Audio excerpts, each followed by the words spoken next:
आशा करता हूं आप सब बहुत अच्छे होंगे। मेरा नाम है सिद्धांत अग्निहोत्री, स्टडी ग्लोस पे आपका बहुत बहुत स्वागत है। बहुत बड़ी न्यूज आ रही है दोस्तों। लश्कर तैयबा को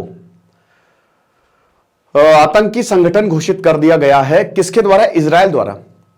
मैं पहले आपको न्यूज बता देता हूं, फिर आपको बताएंगे कि एक चीज ऐसा क्यों हुआ है। इजराइल ने, देखिए अभी आपको पता है कि 26 नवंबर को, यानी कि अब बस 4 दिन बाद एनिवर्सरी है। 26 नवंबर 2008 को भारत पे सबसे बड़ा आतंकी हमला हुआ था। 166 लोग मारे गए थे उसमें, और ऐसा आतंकी हमला कभी हमने देखा नहीं। पाकिस्तान से रिलेशन वहीं से खराब हो गए। और यह आतंकी हमला किसने करवाया था? लश्कर तैयबा, हाफिज सईद।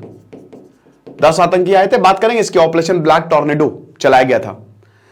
तो लश्कर तैयबा बहुत बड़ा आतंकी संगठन है भाई। नदीमर्ग मसाकर हो गया, जिसमें 2004 में कश्मीर में, जिसमें 34 हिंदुओं को मार दिया गया था। डोडो मसाकर हो गया, उसमें भी 24 हिंदुओं को मारा गया था। वाराणसी में जो बॉम्ब ब्लास्ट हुआ था, मुंबई में जो बॉम्ब ब्लास्ट हुआ था, ट्रेन बॉम्ब ब्लास्ट 2006 में, इतने बॉम्ब ब्लास्ट और इतने आतंकी इतनी ज्यादा इसने आतंकी गतिविधियां की है। और सबसे बड़ा तो फिर 2008 में अभी इसने टीआरएफ बनाई थी, रेजिस्टेंस फोर्स। तुरंत इसको आतंकी संगठन जो है वो घोषित किया गया। 2002 और 2007 आप ये समझो कि अमेरिका और यूएनएससी दोनों ने ही, यूनाइटेड नेशन सिक्योरिटी काउंसिल, इसको आतंकी संगठन घोषित किया है। और हाफिज सईद प्रेशर इतना था कि पाकिस्तान को इसको बैन करना पड़ा, लेकिन खाली वो नाम का ही बैन था। आराम से हाफिज सईद जो है वो आपको गलियों में घूमता हुआ दिख जाएगा, इंटरव्यूज देता हुआ दिख जाएगा। जो आतंकी है ये इनकी जो पॉश कॉलोनी होती है, जो मिलिट्री कॉलोनी, उस वहां पर रहते हैं। तो अभी इजराइल ने ये डिसीजन लिया। 15th एनिवर्सरी होने वाली है और ये बहुत ही दुखद। तो इजराइल ने बोला कि भाई हम बैन करेंगे। सबसे बड़ी बात यह है कि यहां पे भारत ने बोला ही नहीं इजराइल को कि तुम बैन करो। भारत ने कहा ही नहीं इजराइल को कि भाई तुम बैन कर दो इस आतंकी संगठन को, बट यहां बैन कर दिया गया। तो यूएनएससी, यूएस डिपार्टमेंट और इजराइल ने भी बोला है कि हम पूरी तरीके से लश्कर तैयबा को एक आतंकी संगठन जो है वो घोषित करते हैं। 6 इजरायली भी मारे गए थे ना, 6 यहूदी भी मारे गए थे, ठीक है। गैब्रियल होट्सबर्ग और रिका होट्सबर्ग, ये जो 2 इजरायली नेशनलिस्ट थे, ये 6 ज्यूज विक्टिम्स थे उस समय, जो कि उस समय चबाड हाउस पे जब ये अटैक हुआ था तो वहां पे प्रेजेंट थे, और उसमें जो है वो जान गई थी। तो यहां पे इजराइल बहुत खुश है और बोला कि हम भारत के साथ खड़े हुए हैं, वी स्टैंड। और हम, ऑल्दो हमको भारत ने नहीं बोला है, लेकिन हम इसको आतंकी संगठन घोषित करेंगे, जो भारत के लिए जीत है। क्या था ऑपरेशन ब्लैक टॉर्नेडो? और उसके बाद इजराइल ने आखिरकार ऐसा क्यों अभी तक क्यों नहीं किया? ऑपरेशन ब्लैक टॉर्नेडो दोस्तों 26 नवंबर, देखिए 26 नवंबर को हमारे यहां हमला होता है। कहां पे? ताज होटल और Oberoi hotel, Chhatrapati Shivaji terminus, Nariman point, Cama hospital, Leopold cafe. 166 लोग जो है वो मारे गए थे। शुरुआत से शुरू करते हैं। इसकी ट्रेनिंग 1 साल पहले शुरू हो गई थी। 10 आतंकियों को चुना गया था जिनकी प्रॉपर ट्रेनिंग हुई। 3 फेजेस होते हैं इन तरीके की ट्रेनिंग के। 10 आतंकियों को चुना गया था। अजमल कसाब एक बहुत ही गरीब परिवार का लड़का था, ठीक है।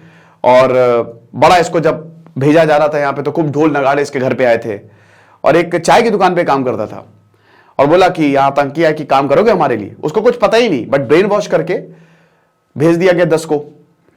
और 10 लड़के जो है वो एक बोट पकड़ के भारत आए, ठीक है, मुंबई। बोट वाले ने उनको जगह दे दी। अब बोट वाला और उसका बेटा दोनों इनको लेके आ रहे थे। सुबह सुबह आए, 26 नवंबर की सुबह सुबह बोट वाले को मार दिया। बोट वाला गिड़गिड़ाया कि मेरे बच्चे हैं, मुझे मत मारो, खत्म कर दिया, जान से मार दिया। तो उसके बाद ये बट गए। 2 आतंकी, जिसमें अजमल और एक और था, वो तुरंत गए छत्रपति टर्मिनस। वहां पे छत्रपति टर्मिनस गए, वहां पे फायरिंग, अंधाधुंध फायरिंग जो है वो इन्होंने शुरू कर दी। कुछ समझ ही नहीं आया कि हो क्या रहा है। AK-47, सबके पास ग्रेनेड AK-47 थे, अंधाधुंध फायरिंग, ओके। उसके बाद ये दोनों गए कामा हॉस्पिटल। ये तो कामा हॉस्पिटल बहुत ही बढ़िया तरीके से लाइट वाइट बुझा दी थी, ठीक है। अच्छा, कामा हॉस्पिटल जब ये जा रहे थे तो बीच में ही पुलिस की गाड़ी, जिसमें अशोक कामटे, विजय सालस्कर और हेमंत करकरे, ये तीनों जा रहे थे, क्योंकि तब तक पता चल गया था कि बहुत बड़ा आतंकी हमला हुआ है। उस पुलिस की गाड़ी को भयानक फायरिंग की कामा हॉस्पिटल के बाद, मतलब जाने के बाद भयानक फायरिंग की। और हमारे जो तीनों जो पुलिस वाले थे, ठीक है, वो शहीद हो गए। फिर उसके बाद इन्होंने गाड़ी पकड़ी, ये वापस आ रहे थे लियोपोल्ड कैफे की तरह। अच्छा, दूसरा गुट वो लियोपोल्ड कैफे पे हमला कर रहा है। तो ये जब वापस 3 दिन तक चला था, 26 से 29 नवंबर को तक, तो जब ये वापस आ रहे थे तो उसके बाद वहां पे पुलिस ने इसको रोक लिया, पकड़ लिया, फायरिंग की, उसमें एक आतंकी मारा गया। अजमल कसाब जो है वो पकड़ लिया गया, ठीक है। जो कांस्टेबल थे, नाम मैं भूल रहा हूं, जो कांस्टेबल थे उन्होंने अपनी जान पे खेल के, वो तो शहीद हो गए, बट ये पकड़ लिया गया और इसको फिर लिया है। 10 आतंकी आए थे, इसमें 9 मार दिए गए थे। अब उसके बाद मार्कोस को बुलाया गया, एनएसजी को बुलाया गया। एक जी पे बहुत बढ़िया सीरीज है 26/11 करके, ठीक है, बहुत बढ़िया, वो आप देखिएगा। उसमें 8 एपिसोड्स में बताया कि आखिरकार इससे अटैक हुआ कैसे था। सबसे बड़ा भयानक, सबसे खतरनाक अटैक इन्होंने किया था ओबरॉय होटल और ताज होटल में। बाकी के आतंकी ओबरॉय और ताज में हैं, जहां पे लगभग मिला दें 31 ओबरॉय में और बाकी 35 ताज में, 66 लोग मारे गए थे। और आपको जान के हैरानी होगी कि इसी होटल में अडानी भी ठहरे हुए थे, है ना। तो गौतम अडानी इसी होटल में ही, ताज में ही मीटिंग करने आए थे और एकदम से हमला होता है, तो उनको भी फिर एनएसजी ने बाहर निकाला था। अब एक एक कमरे में जाके लोगों को मार रहे थे, एक एक कमरे में जाके, और तब तक एनएसजी आ जाती है। और फिर हम वो कभी भी सीन, मुझे दोस्तों याद है, मैं कभी भूलूंगा नहीं, मैं उस समय 11th क्लास में था, ठीक है, और मैं घर पे आया। तो जैसे ही मैं घर पे आया, मैंने कहा मम्मी टीवी खोली हुई थी, है ना। मैंने कहा मम्मी क्या हो रहा है, कहता अरे देखो देखो। तो मैंने कहा अरे बाप रे बाप, मैंने ऐसे सीन्स नहीं देखे थे। मैंने कहा कि यार ये तो आतंकी हमला इतना बड़ा, हम सब बात करते थे और मैं रात भर हेलीकॉप्टर से जवान उतर रहे हैं, ऐसी सीन्स हमने खाली मूवीज में देखे थे। एक एक पल की खबर हम लोग ले रहे थे कि क्या हुआ, कैसे हुआ। 10 के 10 आतंकी मार दिए गए, मतलब 9 आतंकी मार दिए गए। एक अजमल कसाब को पकड़ लिया गया, एनएसजी ने सबको मार दिया। मेजर संदीप उन्नीकृष्णन भी वीर गति को प्राप्त हुए, उन पर मूवी भी बनी है। फिर अजमल कसाब को पकड़ा, उसे सारी इंफॉर्मेशन निकाली और पता चला कि लश्कर तैयबा से ही, पाकिस्तान की हैंडलर थे ये। फिर हमने एनआईए बनाई, नेशनल इन्वेस्टिगेटिव एजेंसी, और उसके बाद अभी तक कोई अटैक नहीं हुआ। एनआईए ने बहुत अच्छा काम किया है। और अच्छा, जो विजय सालस्कर, हेमंत करकरे, वो एटीएस से थे, एंटी टेररिज्म स्क्वाड, ठीक है। तो ये कहानी है। अब कसाब को हो गई फांसी, उसको भी ट्रायल का पूरा मौका मिला, बट उसको फांसी हो गई। उसके बाद हमारे पाकिस्तान से रिलेशन बहुत हो गए खराब। फिर भारत ने पलटवार करना शुरू किया। 2015 में हाफिज सईद को लगभग मार दिया था, लगभग खत्म कर दिया था। पेशावर की मस्जिद पे बॉम्ब ब्लास्ट में बाल बाल बचाता था वो। अभी पिछले 1 महीने में 10 आतंकियों को खत्म, शाहिद लतीफ खत्म, मेन हैंडलर था वो। हाफिज सईद तो खाली अब नाम सुनते हो, जो पर्दे के पीछे जो आतंकी काम करते हैं ना, बहुत डेंजरस है।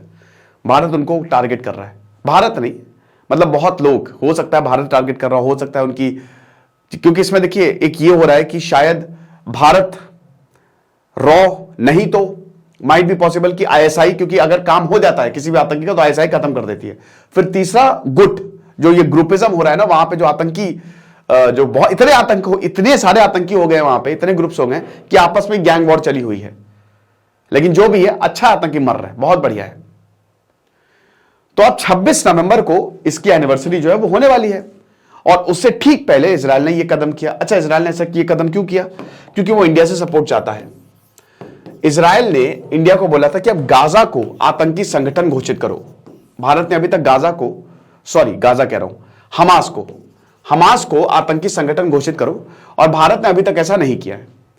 तो इजराइल चाहता है कि एक बार लश्कर तैयबा को हम आतंकी संगठन घोषित कर दे, क्योंकि भारत का भी आप अगर स्टैंड देखो तो इजराइल के रेजोल्यूशन के अगेंस्ट वो गया, जो इजराइल युद्ध विराम, मतलब बेसिकली वो इस्लामिक देशों के साथ था, फिर मदद भेजी। भाई देखो, हम अपने रिलेशन क्यों खराब कर रहे हैं? इजराइल ने जो अपर हैंड था वो खो दिया। तो अब यहां पे हमास को आतंकी संगठन घोषित करना है, लेकिन अब भारत ने नहीं किया।